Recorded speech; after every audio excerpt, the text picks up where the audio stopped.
Online booking કરીને અમે લોકો પહોંચી ગયા સુરત સ્ટેશન પર. વરસાદ આવતો હતો એટલે પલળી ગયા. પછી પહોંચી ગયા બસ સ્ટેન્ડ પર. મારા મમ્મી જોને પાછળ આવ આવ કરે છે એટલે મેં ચેન્જ કરી લીધું લોકેશન. આ છે અમારા આજની ટ્રીપની સેના. ગરમ ગરમ ચા આવી ગઈ છે. હવે આપણી આંખ ખુલશે કેમ કે ચા વગર તો ઊંઘમાં જોઈએ એવું લાગે. અમારા દેવભાઈએ ચાલુ કરી દીધો છે નાસ્તો અને કાનાભાઈ તો હજી ઊંઘમાં જ છે. અમારી બસ આવી ગઈ છે. અમે બેસી ગયા સીટ પર. હું મારું સસલું લઈને બેસી ગઈ. રાતની ઊંઘ મેં અત્યારે પૂરી કરી લીધી હતી. પહોંચી ગયા ધરમપુર બસ સ્ટેન્ડ પર. પહેલાં તો ખાવાનું જ ગોત્યું કેમ કે બહુ ભૂખ લાગી હતી. ખાલી પેટ દિમાગથી બત્તી નહીં જલતી એટલે આવી ગયા સમોસા અને એની સાથે ગરમ ગરમ વડા.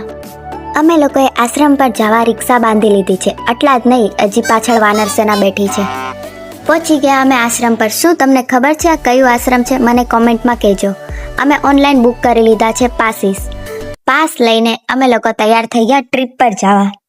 ટ્રીપ પર જવા પહેલાં રૂલ્સ રેગ્યુલેશન તો જોવા પડશે એટલે અમને બતાવ્યું ત્યાંની જગ્યા વિશે માહિતી.